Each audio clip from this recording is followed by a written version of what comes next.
Once upon a time, there were two brothers, one rich and one poor.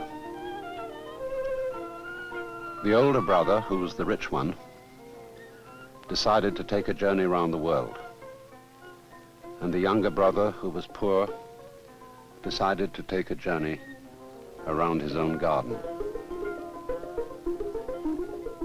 And this is just what Elder Hartley has done in making this film. It's all from her own backyard, noticing what people don't ordinarily see. For the great problem of civilization is to come back to our senses. We say to a person, "Come to your senses," when he's acting crazily or unwisely.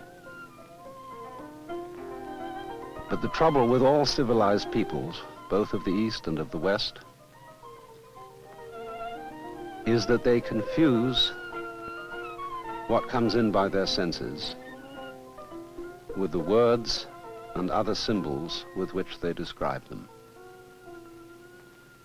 The world itself isn't words. It isn't concepts. It isn't ideas. It's true, of course, that words are physical noises. But even the very notion that the world of nature is material or physical is in fact a philosophical concept.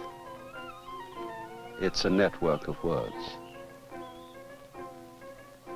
And the real world, which philosophers are always struggling to define, can never find.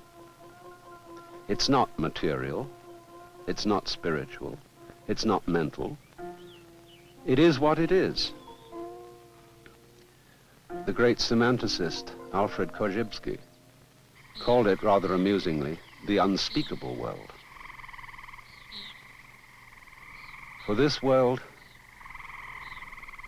is a multidimensional network of all kinds of vibrations, spectra of vibrations, vibrations of color, vibrations of sound, vibrations of texture, vibrations of emotion and feeling.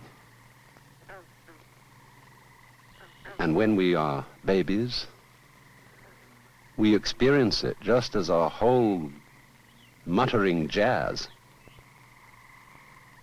of different textures of experience. As we grow up, our elders and betters, our parents, teachers, uncles, aunts, and peer groups tell us what vibrations are good and what vibrations are bad. And naturally, because as little infants we are very impressionable, we believe what they say.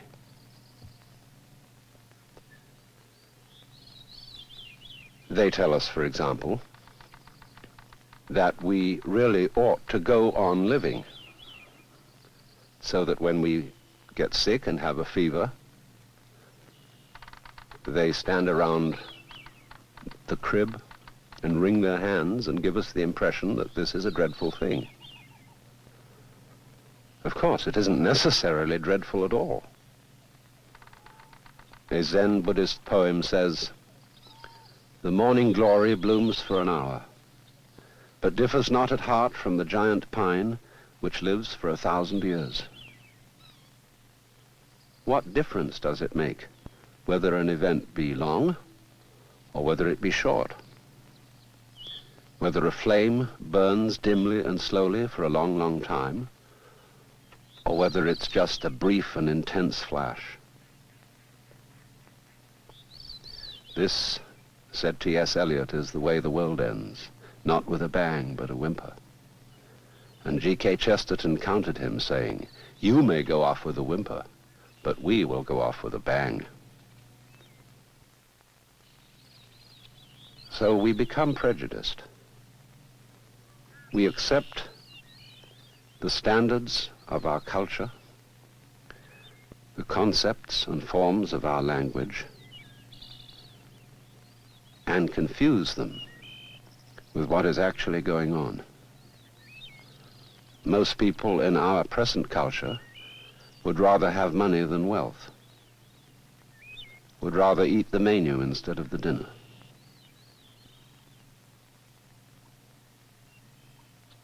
But the important thing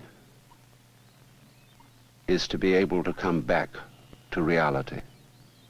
After all, if I talked all the time, I would never hear what anyone else has to say. And similarly, if I think all the time, that is, talk to myself inside my head, I won't have anything to think about except thoughts. I'm not saying that thinking and talking aren't important. They're very important. But one must, after all, have something that isn't thought and that isn't words to think about and talk about. Otherwise, there is no grist for the intellectual mill. And hence the importance of meditation, as it is understood in Zen,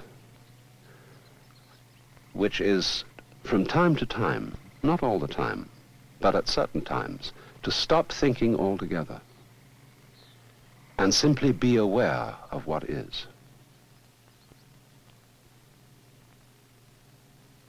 This may be done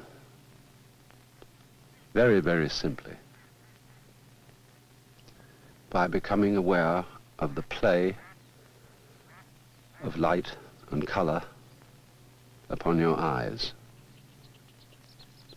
Don't name anything you see. Just let the light and the shadow, the shape and the color play with your eyes. And allow the sound to play with your ears. As you listen to my voice, don't try to make any sense of what I'm saying. Just be aware of the tones, and your brain will automatically take care of the sense. Relax your tongue in your lower jaw, because every thought in the head goes with a very slight tension of the tongue. Relax it. And don't try to stop thinking. Don't force anything. Just let your mind think whatever it wants to think about.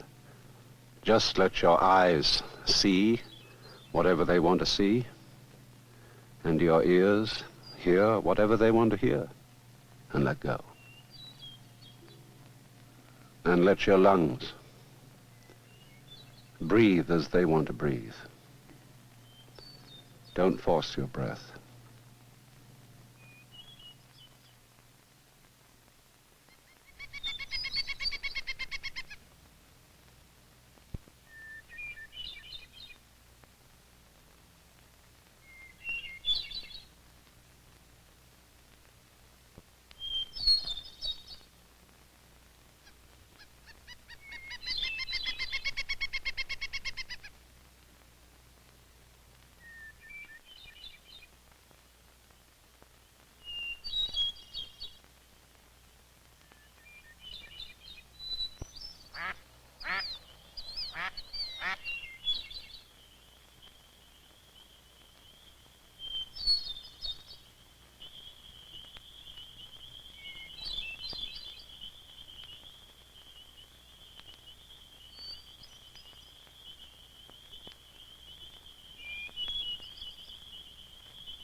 And you will notice that in this state of consciousness,